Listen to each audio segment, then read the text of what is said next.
Bab 61, Pesta Ulang Tahun Keluarga Tang. Alasan Fang Yu menelepon polisi adalah, pertama, untuk menghindari kerepotan mengurus mayat, dan kedua, untuk menciptakan masalah bagi Pika. Senjata-senjata itu jelas diperoleh secara ilegal, dan polisi pasti akan melacak sumber senjata dan identitas kelompok orang itu. Dalam kasus ini, Pika pasti akan terlibat. Malam ini sangat panjang bagi Pika. Ahu dan 10 orang bersenjata yang dikirimnya tidak pernah kembali. Jangan sampai terjadi apa-apa pada kelompok orang ini. Karena mereka memegang 10 senapan otomatis di tangan mereka. Apa yang terjadi? Dia tidak kembali selarut ini dan aku tidak bisa menghubunginya. Pika mondar-mandir dengan cemas di kantor. Dia menyesalinya sekarang. Keputusan yang dibuat pagi ini terlalu impulsif. Bahkan jika kita ingin berurusan dengan Fang Yu, tidak perlu mengirim 10 orang bersenjata dengan 10 senapan. Kalau ini benar-benar jadi masalah dan polisi jadi target kita, masalah tak berujung bakal terjadi. Tepat ketika Pika sangat cemas, sebuah panggilan telepon datang. Pika segera menjawab panggilan itu. Bos, saya baru saja menerima kabar bahwa Ahu dan yang lainnya. Semuanya tewas. Semua senjata itu telah disita oleh polisi. Mendengar berita itu, Pika tidak tahan lagi. Matanya menjadi gelap dan dia pingsan di tempat. Hari berikutnya adalah hari Sabtu. Clara menelepon Fang Yu pagi-pagi sekali dan mengatakan bahwa dia akan mengirim mobil untuk menjemputnya pada pukul 10 pagi dan memintanya untuk bersiap. Namun Fang Yu tidak punya persiapan apapun. Ia hanya turun ke bawah dengan kemeja dan celana kasual. Sekitar pukul 10.20, Fang Yu tiba di gerbang keluarga Tang. Sudah ada berbagai mobil mewah terparkir di sana. Harga pasaran setiap mobil tidak kurang dari 1 juta. Ada juga mobil mewah papan atas seperti Maybach dan Rolls-Royce Phantom dengan harga pasaran lebih dari 10 juta. Karpet merah panjang terbentang di sepanjang jalan dari gerbang hingga ruang tamu villa. Fang Yu berjalan langsung ke dalam villa. Pada saat ini, villa itu sedang ramai dengan orang di mana-mana. Di antara orang-orang tersebut, selain keturunan langsung keluarga Tang, banyak pula yang merupakan perwakilan yang diutus oleh keluarga yang memiliki hubungan baik dengan keluarga Tang untuk menghadiri pesta ulang tahun tersebut. Fang Yu tidak mengenal sebagian besar orang-orang ini. Dia hanya punya satu tujuan datang ke pesta ulang tahun, yaitu untuk makan makanan lezat. Jadi dia berjalan ke sudut ruang tamu, ke meja prasmanan tempat makanan diletakkan, dan bersiap untuk makan sesuatu terlebih dahulu. Tetapi saat ini, Clara berjalan keluar dari aula dalam. Hari ini, dia memakai sedikit riasan di wajahnya, terlihat sempurna dan lembut. Dia mengenakan gaun biru langit, memperlihatkan lengannya yang indah dan lembut serta 2 potong betis setipis akar teratai. Begitu dia muncul, dia menarik perhatian semua orang yang hadir. Ini adalah putri keluarga Tang, seorang putri kecil sungguhan. Sebagai salah satu keluarga terkaya di wilayah Jiangnan, keluarga Tang memiliki aset melebihi 10 miliar yuan. Kepala keluarga Tang saat ini, Jaden, hanya memiliki satu putri, Clara. Pada pesta ulang tahun hari ini, sebagian besar keluarga membawa anak-anak muda paling berprestasi di keluarga mereka. Mereka semua punya rencana, yaitu membiarkan bakat-bakat muda di keluarga mereka menemukan cara untuk mendekati Clara dan memenangkan hatinya. Jika saya bisa menikahi Clara, itu akan menjadi kehormatan sejati bagi keluarga. Bantuan yang luar biasa untuk seluruh keluarga. Mata semua orang tertuju pada Clara, tetapi Clara dengan cemas mencari orang lain di antara kerumunan. Mengapa dia belum datang? Clara melihat ke kiri dan kanan, tetapi tidak dapat menemukan Fang Yu di antara kerumunan. Lalu, tiba-tiba ia melihat sosok seseorang duduk di depan meja prasmanan di sudut terjauh. Di sana, Clara berlari langsung ke arah Fang Yu. Fang Yu baru saja hendak menaruh makanan di piringnya ketika bahunya ditepuk 2 kali. Fang Yu, kukira kau tidak datang, kata Clara dengan mata indahnya berbinar. Apakah ada yang ingin kau bicarakan denganku? Fang Yu bertanya dengan sedikit tidak sabar. Jangan makan dulu. Ikutlah denganku ke aula dalam. Kakek, ayah, dan kakak sudah menunggumu di dalam, kata Clara. Keluargamu ada di dalam, mengapa aku harus masuk? Fang Yu berkata sambil mengerutkan kening. Kakekku ingin bertemu denganmu dan membiarkan keluarganya mengenalmu, kata Clara. Fang Yu memikirkannya dan berdiri.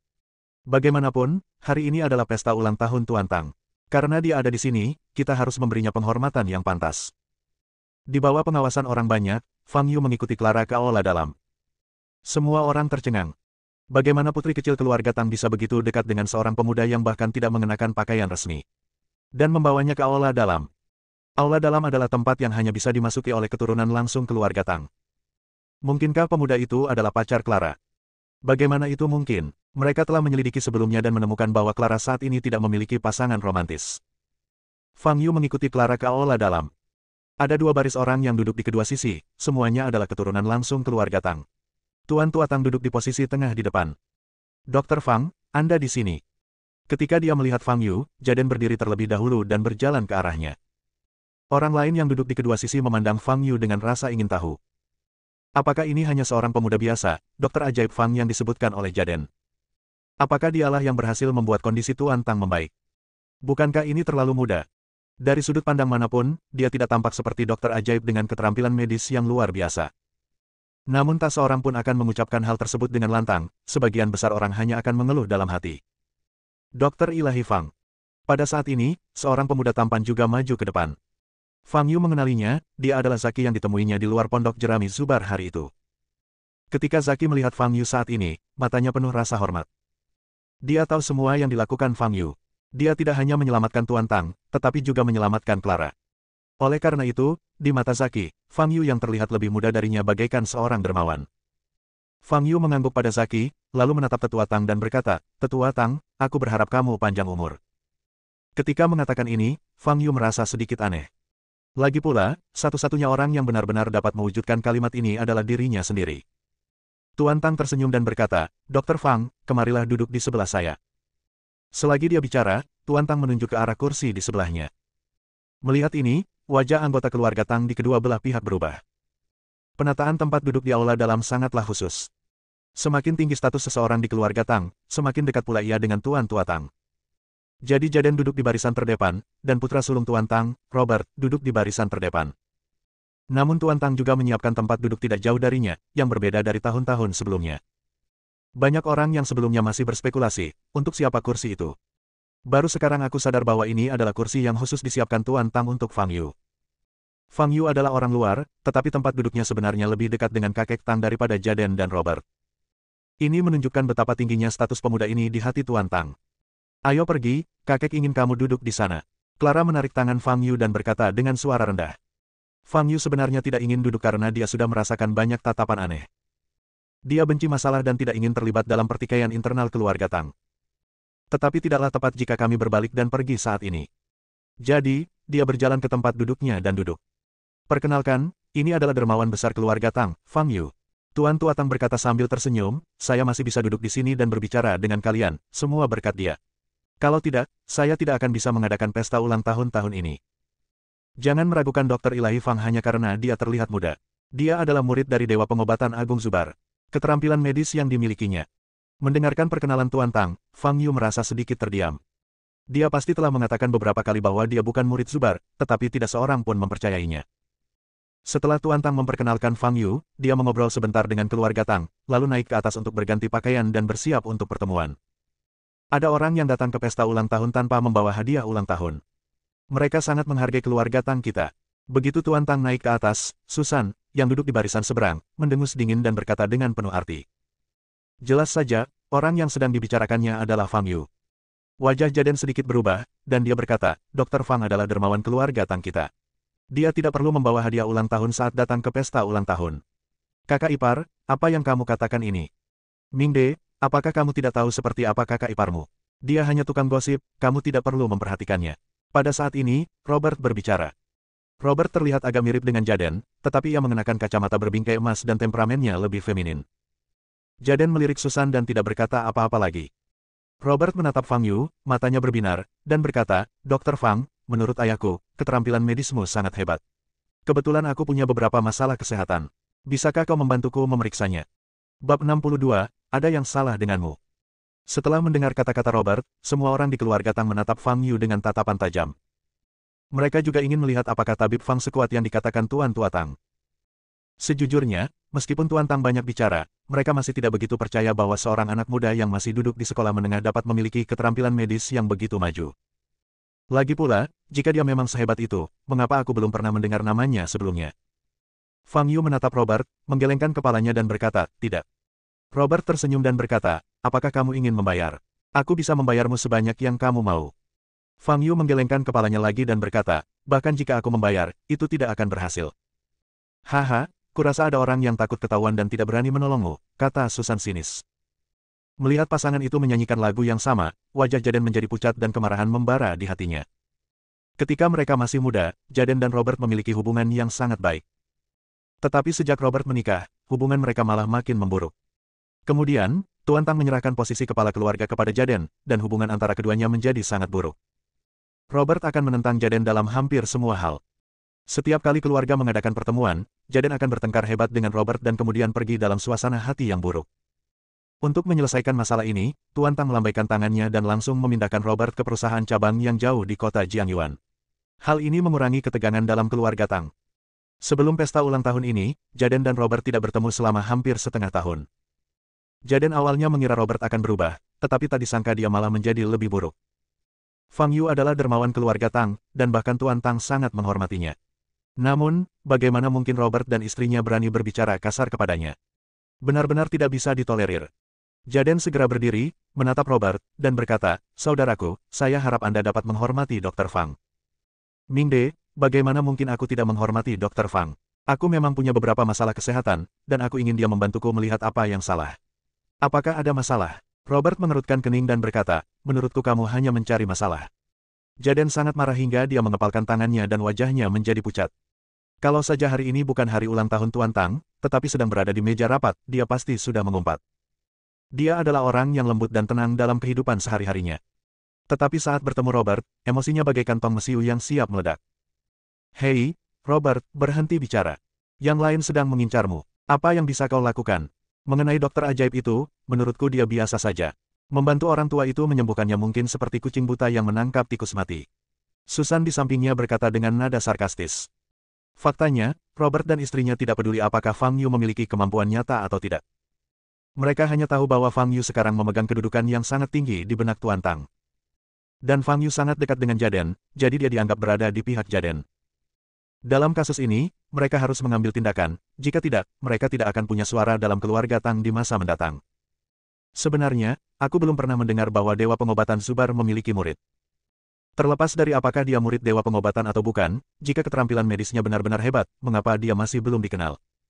Lihatlah pakaiannya. Aku bertanya-tanya apakah total harganya 100 yuan. Dia datang ke pesta ulang tahun tanpa hadiah ulang tahun. Menurutmu apakah dia miskin atau pelit? Anggota keluarga Tang yang duduk di barisan Robert semuanya berbicara dengan suara pelan.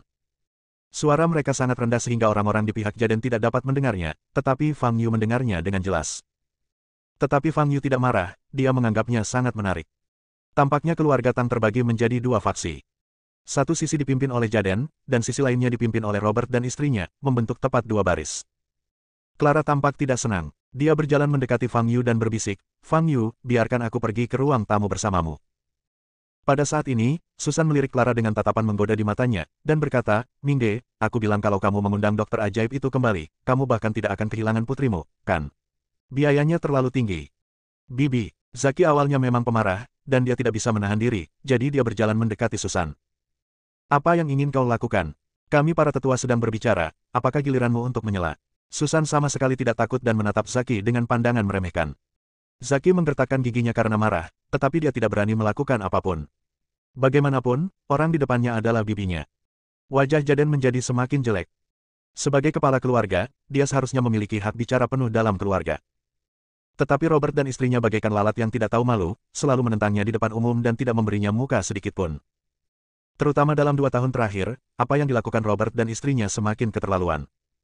Kalau saja Jaden tidak takut membuat Tuan Tua Tang marah, dia pasti sudah mengusir mereka dari rumah sejak lama. "Minggir, aku harus keluar untuk menemui tamu." Susan mendorong Zaki dan berjalan keluar. Robert juga melirik Fang Yu dan Jaden dengan acuh tak acuh, lalu berbalik dan ingin pergi. Pada saat ini, Fang Yu berkata, "Baiklah, aku bisa membantumu melihatnya." Sambil berbicara, Fang Yu berdiri dan berjalan menuju Robert. "Kamu punya lebih dari satu masalah." "Ada banyak. Aku akan ceritakan satu masalah yang paling kamu pedulikan." Mata Robert sedikit berubah, dan dia berdiri di sana menatap Fang Yu. Anggota keluarga Tang lainnya yang hadir juga memandang Fang Yu. "Anda mengalami kekurangan ki ginjal yang serius. Anda sering merasa lelah, sakit punggung, dan rentan terhadap kerontokan rambut serta insomnia." Fang Yu berkata sambil tersenyum. "Masalah yang paling serius adalah Anda tidak dapat berhubungan seks di sana. Anda mungkin sudah lama tidak dapat berhubungan seks secara normal." Begitu Fang Yu selesai berbicara, wajah Robert dan istrinya berubah. Terutama Robert, matanya penuh dengan kengerian. Gejala yang dijelaskan Fang Yu pada dasarnya semuanya benar. Anggota keluarga Tang lainnya yang hadir saling memandang dengan bingung. Apakah ada yang salah dengan Robert? Bagi seorang pria, itu menjadi masalah martabat. Beberapa pria memiliki tatapan menggoda di mata mereka. Susan tampak muram, menatap Fang Yu, dan berkata dengan suara tajam, "Omong kosong macam apa yang kamu bicarakan? Tidak ada yang benar. Tidak ada masalah dengan Robert sama sekali. Tetapi perilaku Susan membuatnya tampak seperti dia mencoba menyembunyikan sesuatu. Tatapan mata semua orang menjadi semakin menggoda. Lalu mengapa energi ginjalmu tidak mencukupi? Alasannya sangat sederhana, karena saat muda, kamu tidak memiliki pengendalian diri dan berhubungan seks hampir setiap hari, terkadang bahkan lebih dari sekali atau 2 kali sehari. Selama itu, energi ginjalmu sangat terkuras. Fang Yu melanjutkan. Wajah Robert berubah ungu. Apa yang dikatakan Fang Yu semuanya benar. Saat muda, dia memang sangat bernafsu dan hampir setiap hari tergila-gila pada wanita, tidak bisa melepaskan diri. Tentu saja, hal yang paling fatal bukanlah pemanjaan diri di masa muda. Melainkan, setelah berusia 35 tahun, Anda masih melakukan hubungan seksual dengan frekuensi yang sangat tinggi. Inilah alasan mendasar yang menyebabkan situasi Anda saat ini. Fang Yu menambahkan. Setelah mendengar ini, wajah Susan berubah. Setelah usia 35, dia dan Robert jarang melakukan hal semacam itu. Jadi, siapa yang diikuti Robert? Memikirkan hal ini, Susan segera menatap Robert dan menemukan lapisan keringat dingin muncul di dahi Robert. Namun Susan segera tenang kembali. Jangan bicara tentang apakah apa yang dikatakan Fang Yu itu benar. Jika dia berperilaku tidak pantas sekarang, hal itu akan mengonfirmasi hal-hal ini, dan kemudian dia akan ditertawakan. Oleh karena itu, semakin tenang dia saat ini, semakin tidak dapat dipercaya kata-kata Fang Yu. Jadi, dia segera melangkah maju dan berbisik di telinga Robert, Robert, tenanglah. Orang ini sengaja memasang jebakan untukmu, jangan ikut campur. Setelah mendengar pengingat Susan, ekspresi Robert sedikit mereda. Tetapi hanya dia sendiri yang tahu bahwa semua yang dikatakan Fang Yu benar. Setelah berusia 35 tahun, dia memang sudah bosan dengan Susan dan sering keluar untuk bermalam dengan wanita lain. Namun dia tidak akan pernah mengakui hal seperti itu. Jika tidak, itu akan lebih dari sekadar masalah rasa malu. Kau pasti sudah ke banyak rumah sakit dan berkonsultasi dengan banyak dokter, kan? Tapi tidak ada satupun yang bisa menyelesaikan masalahmu. Fang Yu tersenyum tipis dan berkata, mungkin aku satu-satunya orang di dunia ini yang bisa membantumu sembuh. Mendengar ini, Robert menatap Fang Yu dengan sedikit kegembiraan di matanya. Sebagai seorang pria, tidak pandai dalam aspek ini sungguh sangat menyakitkan. Dia bersedia menghabiskan uang berapapun asalkan dia bisa disembuhkan. Tapi sayang, aku tidak menyukaimu. Jadi, mustahil bagiku untuk membantumu menyembuhkanmu, kata Fang Yu ringan. Mendengar ini, ekspresi Robert membeku, lalu wajahnya berubah muram. Bab 63, Siapa Fang Yu? Fang Yu ini hanya menggodanya dengan sengaja. Meskipun dia tidak pernah mengakuinya, perilakunya tadi sudah menjelaskan sesuatu. Robert melihat sekelilingnya dan mendapati banyak orang tengah menatapnya dengan tatapan menggoda dan mengejek. Wajah Robert tampak jelek sekali. Ini adalah sesuatu yang seharusnya hanya dia dan Susan yang tahu, ini rahasia. Tapi Fang Yu mempublikasikannya. Sebagian orang mungkin mempercayainya, sebagian lagi mungkin tidak. Tetapi apapun yang terjadi, benih-benih telah ditanam di hati para anggota keluarga Tang ini. Di masa depan, ketika orang-orang ini melihat Robert, mereka pasti akan teringat pada rumor tentang dia yang tidak bagus dalam aspek itu. Brengsek. Fang Yu sialan ini. Dan ada keluarga Jaden. Robert melirik Fang Yu dengan tatapan yang sangat tajam, lalu berbalik dan berjalan menuju aula. Wah, apa yang kamu katakan itu diduga sebagai pencemaran nama baik. Bersiaplah untuk menerima surat dari pengacara. Susan pergi setelah mengatakan ini. Fang Yu, ayo kita keluar juga. Pesta ulang tahun akan segera dimulai. Melihat Robert dan istrinya dipermalukan, Clara sangat senang dan wajahnya penuh dengan senyuman. Jaden menatap Fang Yu dan berkata dengan nada meminta maaf, Dr. Fang, maafkan aku, kakak laki-lakiku. Tidak apa-apa, aku tidak menyimpannya dalam hati, kata Fang Yu. Begitu Tuan Tang keluar ke aula, para tamu di aula mulai berdatangan untuk memberinya hadiah ulang tahun. Tuan Tang, saya dari keluarga Huang di kota Guanglong. Nama saya Milner. Kakek saya Tres sedang sakit dan tidak datang sendiri. Saya berharap ini adalah hadiah ulang tahun yang kami persiapkan untuk Anda. Seorang pria parubaya melangkah maju dan menyerahkan hadiah ulang tahun di dalam kotak hadiah dengan ekspresi hormat. Tres selalu dalam kondisi kesehatan yang baik. Dia pasti akan segera membaik. Jika saatnya tiba, aku akan memintanya untuk datang dan minum bersamaku secara langsung. Tuan Tua Tang berkata sambil tersenyum. Melihat betapa energiknya Tuan Tang, banyak tamu yang terkejut. Sebelumnya, ada rumor di Jiangnan bahwa Tuan Tang sakit parah, sekarat, dan hampir meninggal. Tetapi sekarang setelah melihatnya secara langsung, dia terlihat sangat sehat dan penuh energi, sama sekali tidak seperti orang sakit. Tampaknya rumor sebelumnya hanya sekadar rumor. Satu persatu, anggota keluarga maju untuk memberikan hadiah ulang tahun. Fang Yu ingin pergi ke konter prasmanan di sudut untuk makan sesuatu, tetapi dihentikan oleh Clara. Bisakah kamu tinggal di sini bersamaku sebentar? Sangat membosankan dan canggung bagiku untuk berdiri di sini sendirian. Tetapi, lebih memalukan lagi bagiku untuk berdiri di sini. Disinilah kalian, keluarga Tang, berdiri. Kata Fang Yu. Banyak orang telah memperhatikan Fang Yu berdiri di samping Clara. Dia benar-benar bisa berdiri di meja resepsionis keluarga Tang. Posisi itu biasanya ditempati oleh keturunan langsung keluarga Tang. Fang Yu, orang luar, mampu berdiri di posisi itu, dan tepat di sebelah Clara, yang berarti bahwa dia mungkin benar-benar pacar atau tunangan Clara. Namun, jika Clara benar-benar memiliki tunangan atau pacar, berita itu pasti sudah menyebar ke seluruh Jiangnan sejak lama. Bagaimana mungkin tidak ada berita sama sekali? Terutama laki-laki itu, dia tampak asing, aku belum pernah melihatnya sebelumnya, dan dia tidak tampak seperti anak dari keluarga kaya. Merasakan banyak mata tertuju padanya, Fang Yu sedikit mengernyit. Aku seharusnya tidak berdiri di sini. Dia melirik sekilas ke arah para tamu dan melihat Amelia di antara mereka. Amelia juga menatap Fang Yu dan tersenyum manis. Fang Yu segera menghindari pemandangan itu. Mereka sangat mirip. Mereka sangat mirip. Fang Yu menoleh ke samping dan melihat wajah lain yang dikenalnya. Stella. Bagaimana dia sampai di sini? Keluarga Qin adalah keluarga yang berakar di ibu kota, dan seharusnya hanya memiliki sedikit hubungan dengan keluarga-keluarga kaya di wilayah Jiangnan.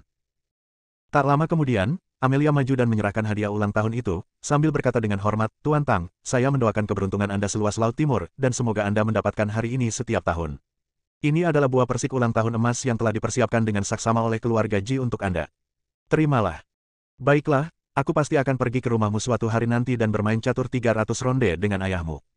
Kata Tuan Tang sambil tertawa terbahak-bahak. Begitu Amelia muncul, terdengar seruan dari orang-orang di sekitarnya. Selain paras Amelia yang rupawan, yang lebih mengejutkan lagi adalah Amelia ternyata muncul di pesta ulang tahun Tuan Tang. Status keluarga Ji di Jiangnan sebanding dengan keluarga Tang, dan keduanya termasuk keluarga kaya raya. Hubungan antara kedua keluarga itu sebelumnya hanya rata-rata dan mereka jarang mengunjungi satu sama lain. Namun sekarang, putri keluarga Ji benar-benar muncul di pesta ulang tahun Tuan Tang. Apakah ini mengirimkan pesan bahwa keluarga Tang dan keluarga Ji, dua raksasa ini, akan bersatu? Jika kedua keluarga ini benar-benar bersatu, keluarga mana di Jiangnan yang dapat bersaing dengan mereka? Semua orang yang hadir terkejut dan tampak tertegun.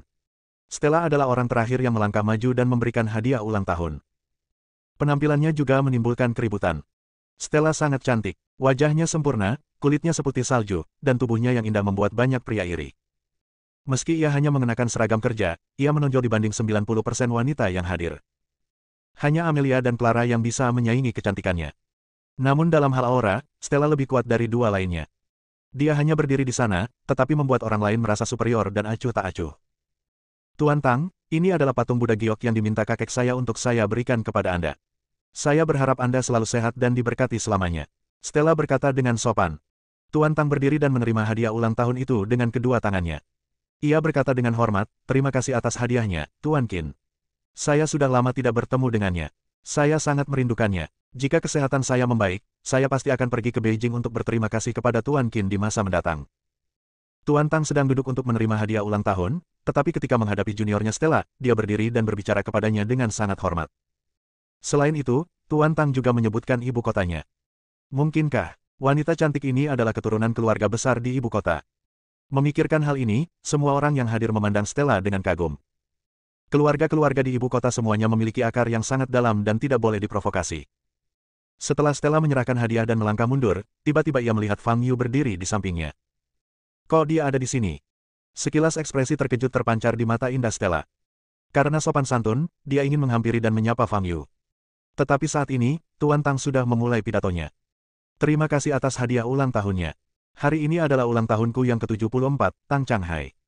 Saat Tuan Tang berbicara, tiba-tiba terdengar suara langkah kaki di luar aula. Apakah ada tamu yang datang saat ini? Semua orang melihat ke belakang mereka. Lalu, 4 sosok berjalan memasuki aula. Seorang pria dan seorang wanita berjalan di depan, dan 2 pria berjubah bela diri hitam berjalan di belakang. Wanita yang berjalan di depannya sangat menawan dan mengenakan lipstik merah cerah, membuat wajahnya tampak halus sekaligus garang. Di sampingnya ada seorang pria dengan penampilan yang mengesankan. Alisnya seperti pedang, matanya tajam, dan auranya sangat kuat. Begitu mereka berempat memasuki aula, suasana pun hening. Ketika mereka melihat pria dan wanita di depan, ekspresi semua orang berubah. Terutama Jaden dan Amelia, langsung pucat pasi. Pria dan wanita ini adalah Carl dan Yohana. Mereka benar-benar datang.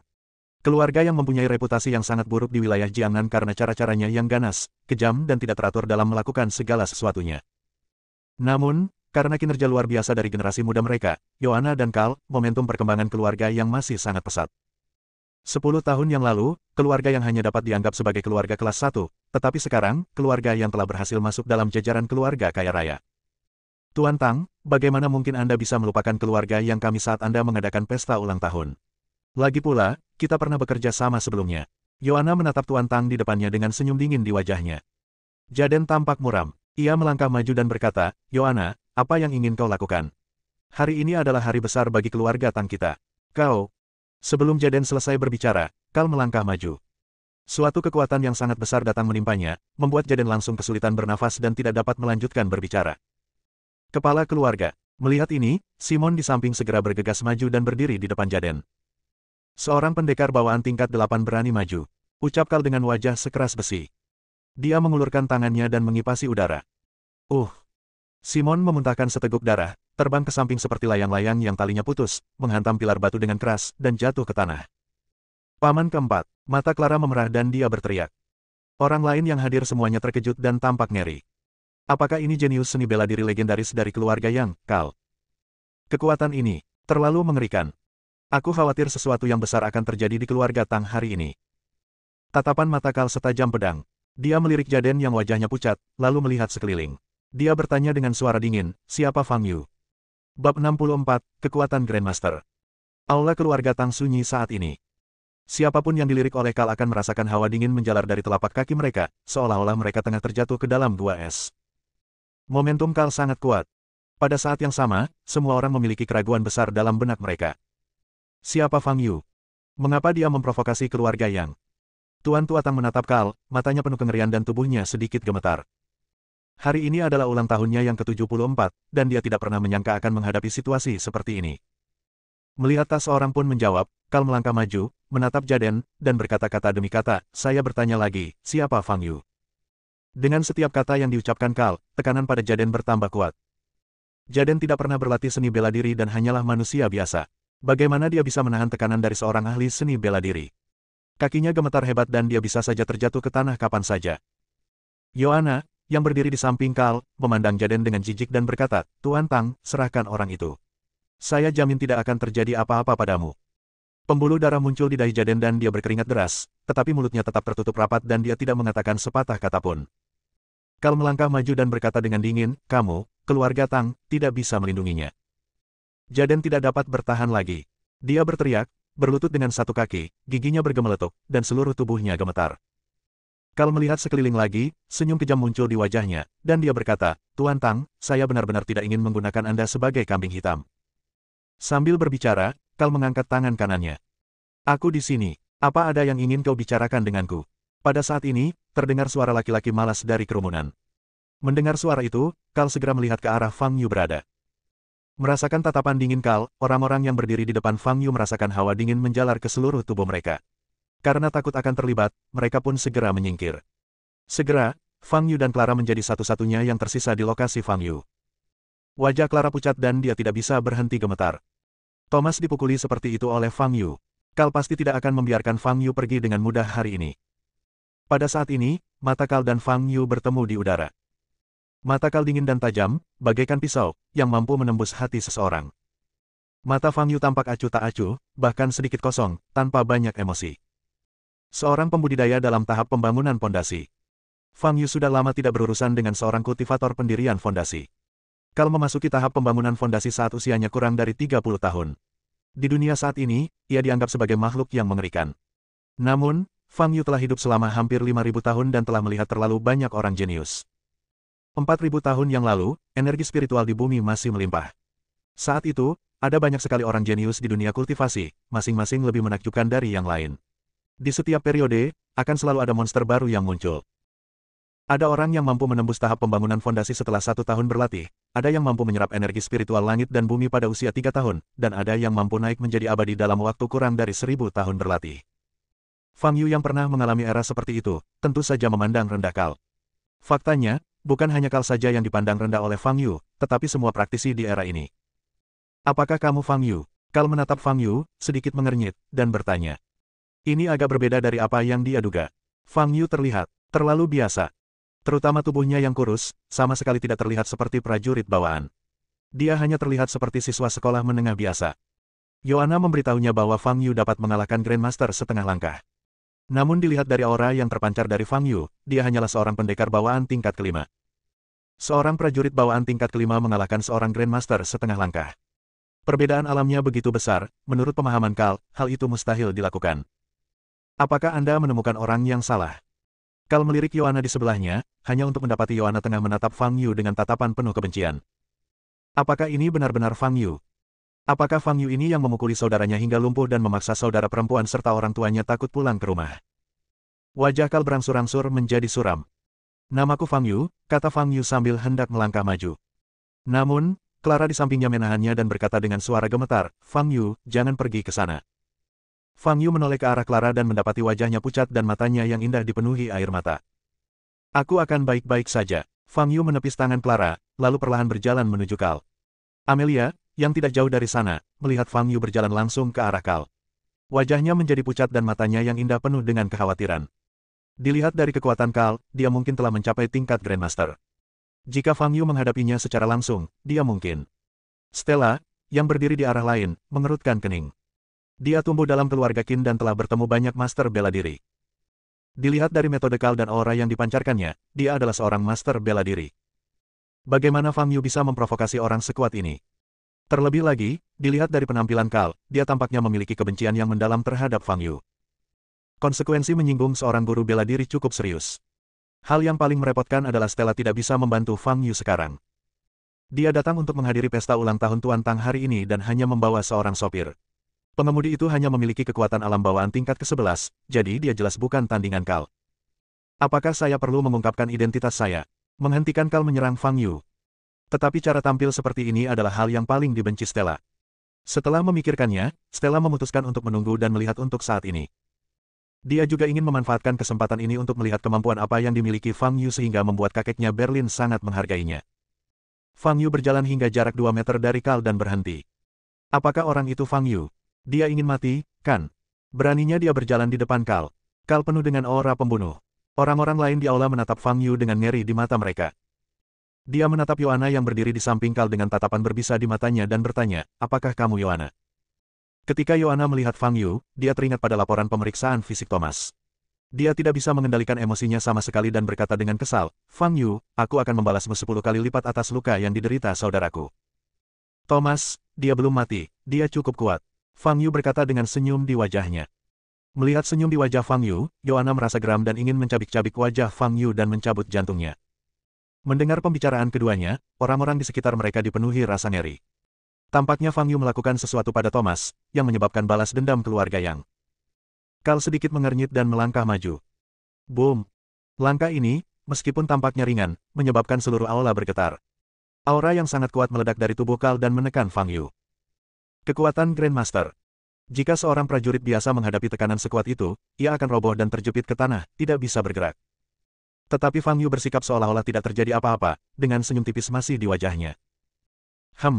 Mata Kal bergerak sedikit, dan dia melangkah maju. Tekanan yang diberikan pada Fang Yu menjadi sedikit lebih berat. Boom! Lantai ubin di bawah kaki Fang Yu amblas parah.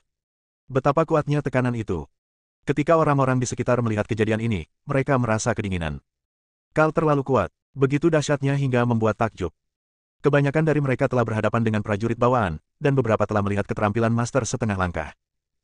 Tetapi ini adalah pertama kalinya mereka melihat metode yang digunakan oleh seorang master bela diri. Baru sekarang mereka menyadari bahwa ada orang-orang kuat seperti itu di dunia ini. Tetapi meskipun lantainya retak, Fang Yu masih berdiri di sana dengan ekspresi santai di wajahnya, tanpa ada perubahan apapun dalam ekspresi atau gerakannya. Kal mengerutkan kening lebih dalam. Aku sangat senang kau kembali untuk mencariku. Pada saat ini, Fang Yu berkata, dengan begitu aku tidak perlu mencarimu. Mendengar ini, Yoana langsung tertawa. Tawanya indah, tetapi matanya yang indah penuh dengan keganasan. Dia berkata, Fang Yu, apakah kamu pikir kamu sangat kuat? Apakah kamu pikir kamu tak terkalahkan? Mungkin aku menemukan banyak sampah untuk berurusan denganmu sebelumnya, yang memberimu ilusi. Sekarang, kakak laki-lakiku telah kembali setelah memasuki alam Grandmaster, dan dia pasti akan mengambil nyawamu. Untuk membalaskan dendam Thomas. Mata Yoana merah, dipenuhi kebencian. Kal tidak mengatakan apa-apa, tetapi menatap Fang Yu dengan ekspresi terkejut di matanya. Tekanan yang diberikannya pada Fang Yu sangat berat, tetapi Fang Yu tampak sangat santai. Bab 65, Duel. Kal menarik kembali momentum yang telah diberikannya pada Fang Yu, matanya berkedip, dan dia berkata, hari ini pukul 3 sore, di arena seni bela diri Asosiasi Seni Bela Diri Kota Jianghai, aku akan melakukan duel yang adil denganmu di hadapan Asosiasi Seni Bela Diri. Apakah kamu berani menerimanya? Asosiasi Seni Bela Diri, duel. Fang Yu menatap Kal dan sedikit menyipitkan matanya. Dia tidak tampil di panggung pertarungan selama bertahun-tahun, dan dia sedikit merindukan perasaan itu. Baiklah, jawab Fang Yu. Kal menatap Fang Yu dalam-dalam dan berkata dengan suara dingin, saya harap kamu bisa datang ke arena kompetisi tepat waktu sore ini. Setelah berkata demikian, dia berbalik dan bersiap pergi. Tunggu. Pada saat ini, Fang Yu tiba-tiba berbicara. Kal berhenti sejenak dan bertanya, apa masalahmu? Kau melukai Simon. Agar adil, kau seharusnya membiarkanku melukai salah satu orangmu juga, kan? Kata Fang Yu. Setelah mendengar ini, Kal tidak bereaksi, tetapi wajah banyak orang berubah. Apakah Fang Yu mencari kematian? Kal hendak pergi, tapi dia masih sangat provokatif. Simon terluka, memangnya kenapa? Dia hanya seorang pelayan. Kal menunjukkan senyum dingin di wajahnya dan berkata, jika kamu bisa melakukannya, silakan saja. Dua orang di belakangnya adalah rekan-rekan seperguruannya yang juga berasal dari Gerbang Naga dan merupakan murid dari Grandmaster Marvin. Mereka berdua sudah memiliki tingkat kultivasi seorang Grandmaster setengah langkah, dan dengan bimbingan pribadi Marvin, kekuatan mereka jauh melampaui Grandmaster setengah langkah rata-rata. Fang Yu dapat mengalahkan seorang Grandmaster setengah langkah biasa, tetapi dia tidak akan memiliki keuntungan apapun terhadap dua rekan magangnya. Kal berbalik dan menatap Fang Yu, matanya penuh dengan kebanggaan dan percaya diri. Baiklah, sebelum dia selesai berbicara, Fang Yu menghilang dari tempatnya dalam sekejap. Detik berikutnya, dia muncul di depan salah satu rekan magang Kal dan menendangnya. Grandmaster setengah langkah ini tidak punya waktu untuk bereaksi sama sekali. Otaknya sama sekali tidak dapat mengimbangi kecepatan Fang Yu. Grandmaster setengah langkah itu memuntahkan seteguk darah, terlempar mundur 20 atau 30 meter, jatuh ke tanah, dan tidak mampu berdiri lagi. Melihat kejadian itu, banyak warga yang hadir terkesiap. Fang Yu benar-benar berani mengambil tindakan. Tak hanya berani beraksi, tendangannya pun cukup dahsyat. Kal menatap Fang Yu dengan tatapan lebih terkejut lagi. Awalnya dia tidak menganggap serius Fang Yu, tetapi sekarang tampaknya kekuatan Fang Yu memang lebih kuat dari yang dia duga. Meskipun demikian, dia masih memiliki keyakinan penuh di dalam hatinya. Meskipun hanya ada satu tingkatan alam antara Master Bela Diri dan Master Setengah Langkah, perbedaan kekuatannya sebesar langit dan bumi. Dalam dunia seni bela diri saat ini, nilai seorang Master Seni Bela Diri lebih besar dari nilai 20 Master Setengah Langkah yang digabungkan. Ini adalah keuntungan mutlak. Tidak peduli seberapa kuat Fang Yu, dia hanyalah seorang pejuang bawaan. Jika Kal, dia bisa dengan mudah memblokir tendangan tadi. Kedua rekan magangnya yang lebih muda masih terlalu lemah. Kamu, adik laki-laki Kal yang lain memiliki ekspresi yang sangat jelek di wajahnya dan ingin menyerang Fang Yu. Kal menghentikannya dengan isyarat, menatap Fang Yu, dan berkata, saya akui bahwa kekuatanmu tidak lemah, tetapi semua yang kamu lakukan sekarang hanya akan menambah rasa sakit yang akan menimpamu di sore hari. Sampai jumpa di sore hari. Setelah mengatakan itu, Kal berbalik dan pergi. Yoana melirik Fang Yu dengan dingin dan mengikuti Kal pergi. Rekan magang lainnya segera pergi menolong magang yang terjatuh itu dan membawanya pergi bersama-sama. Setelah keluar dari gerbang keluarga Tang, Kal melihat adik laki-lakinya yang ditendang oleh Fang Yu dan masih memegangi perutnya dengan darah di sudut mulutnya, dan bertanya, adik laki-laki Kusri, apa yang terjadi padamu? Kusri menggelengkan kepalanya dan berkata, saya baik-baik saja, saya hanya mengalami cedera ringan di perut. Memikirkan kecepatan kilat Fang Yu dan kekuatan tendangan tadi, Kusri masih merasakan ketakutan yang tersisa. Yoana di samping tidak dapat menahan diri untuk bertanya, kakak, mengapa kamu tidak membunuh Fang Yu saja? Kal melirik Yoana dan berkata, Fang Yu harus dibunuh, tetapi membunuhnya di sini dan di depan Asosiasi Seni Bela Diri akan memiliki efek yang berbeda. Saya sudah berlatih dengan guru terlalu lama dan sudah lama tidak muncul di depan publik. Saya kira banyak orang telah melupakan keberadaan keluarga Yang dan saya. Kebetulan sore ini, saya akan memberitahu seluruh Jiangnan bahwa saya, Kal, telah kembali. Mulai sekarang, keluarga Yang tidak akan diganggu lagi oleh siapapun. Siapapun yang menyinggung keluarga Yang, berarti menyinggung aku, Kal. Nasibnya akan seperti Fang Yu di arena bela diri. Ketika mengatakan ini, mata Kal bagaikan guntur dan momentumnya bagaikan pelangi. Yoana menatap Kal, matanya yang indah dipenuhi dengan keterkejutan. Kakak tertuanya kini telah tumbuh menjadi pria yang benar-benar kuat. Mulai sekarang, selama dia dan kakak laki-lakinya bersatu, satu di bidang sastra dan satu di bidang bela diri, mereka pasti bisa membawa keluarga Yang ke jenjang yang lebih tinggi. Aula keluarga Tang sunyi. Meskipun Kal telah pergi selama beberapa menit, orang-orang yang hadir masih dipenuhi rasa takut dan tidak dapat berbicara. Jaden berdiri dengan bantuan anak buahnya, kakinya masih gemetar. Kedua lututnya merah dan bengkak saat ini. Tuan Tang dalam kondisi mental yang baik hari ini, tetapi setelah keributan kal tadi, wajahnya berubah sangat buruk. Dia kembali ke tempat duduknya dengan gemetar, dengan ekspresi khawatir di wajahnya. Amelia bergegas ke Fang Yu, melirik arlojinya, dan berkata dengan cemas, Tuan Fang, untungnya kal tidak melakukannya di tempat. Jika sekarang jam 3 sore, kita masih punya sekitar 4 jam untuk mencari solusinya. Pikirkan solusinya. Apa yang perlu dipikirkan? Singkirkan saja kal. Fang Yu berkata dengan tenang. Keluarga yang masih berutang banyak padanya, dan sekarang kal berinisiatif datang ke rumah mereka untuk membayar utangnya, yang merupakan hal yang baik. Sore ini, kita bisa memanfaatkan situasi ini dan menghabisi keluarga yang dalam satu gerakan. Amelia melihat ekspresi acuh tak acuh Fang Yu dan merasa sangat cemas. Dia merasa Fang Yu tidak memiliki pemahaman yang jelas tentang kekuatan master seni bela diri. Tetapi dia tidak berani mengatakan apa-apa lagi, takut Fang Yu akan salah memahami maksudnya. Fang Yu menoleh ke samping dan melihat Simon tergeletak tak sadarkan diri di tanah, lalu melangkah maju. Clara bergegas mendekat, matanya yang indah memerah, dan berkata, Fang Yu, paman keempat. Fang Yu berjongkok, mengulurkan tangan dan meraih lengan Simon, dan menyuntikkan aliran energi sejati ke dalamnya, yang mengalir melalui meridian Simon ke seluruh tubuhnya. Meridiannya tidak rusak, tidak masalah. Dia akan baik-baik saja setelah beristirahat sebentar. Fang Yu berdiri dan berkata. Clara menghela napas lega, dan segera dua anak buahnya datang dan membawa Simon ke atas tandu. Fang Yu berdiri dan mendapati orang-orang di sekitarnya menatapnya dengan tatapan aneh. Aula itu sunyi dan berubah menjadi keheningan yang canggung. Mengapa tidak dilanjutkan dengan pesta ulang tahun? Kata Fang Yu. Sebelum yang lain bereaksi, Susan keluar, menatap Fang Yu dengan marah, dan berkata, beraninya kau mengatakan itu. Jika bukan karena kau, semuanya akan menjadi seperti ini. Bagaimana pesta ulang tahun ini bisa berlanjut? Robert segera meraih Susan dan menghentikannya melanjutkan. Fang Yu baru saja mampu menendang seseorang sejauh 20 atau 30 meter hanya dengan satu tendangan, yang jelas-jelas menunjukkan bahwa dia punya keterampilan yang luar biasa. Jika Susan membuat Fang Yu marah, akibatnya akan mengerikan. Mengapa kau menghentikanku? Apakah ucapanku salah? Dia tidak hanya menyinggung kal saja, tetapi dia juga membawa orang ke keluarga Tang kita. Apakah dia ingin membunuh kita? Kau, Susan melanjutkan tanpa rasa takut. Cukup, diam, teriak Tuan Tang. Wajah Susan berubah sedikit dan dia menutup mulutnya. Penatua Tang menatap Fang Yu dan berkata, Tabib Ilahi Fang, silakan masuk ke aula dalam sebentar. Setelah itu, dia melihat ke arah para tamu di aula dan berkata, hari ini terjadi beberapa kecelakaan dan membuat semua orang ketakutan. Saya minta maaf kepada semua orang di sini. Pesta ulang tahun akan tetap berlanjut. Silakan lakukan apapun yang kalian mau. Saya akan pergi ke aula dalam untuk mengurus sesuatu terlebih dahulu. Ketika Tuan Tang berbicara, para tamu yang hadir tentu saja harus memberinya muka, dan suasana pun menjadi sedikit lebih hidup. Tetapi meskipun para tamu masih berbincang dan tertawa di permukaan, mereka sebenarnya sudah mundur dalam hati. Jenius seni bela diri keluarga Yang, Kal telah kembali, dan semua orang telah menyaksikan kengerian Kal. Keluarga Tang dan keluarga yang berada dalam keadaan yang berlawanan. Jadi, jika mereka datang untuk menghadiri pesta ulang tahun Tuan Tang hari ini, bukankah itu berarti mereka menentang keluarga Yang? Tidak ada seorang pun yang ingin melawan keluarga Yang saat ini.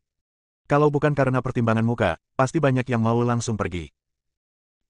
Di aula dalam, Tuan Tang, Jaden, Clara dan Zaki semuanya ada di sana. Tuan Tang tampak serius dan berkata kepada Fang Yu, Dr. Fang, saya kenal seorang ahli bela diri di Huaibei. Saya akan meneleponnya sekarang dan memintanya untuk membantu menengahi masalah ini. Fang Yu tertegun dan berkata, tidak perlu.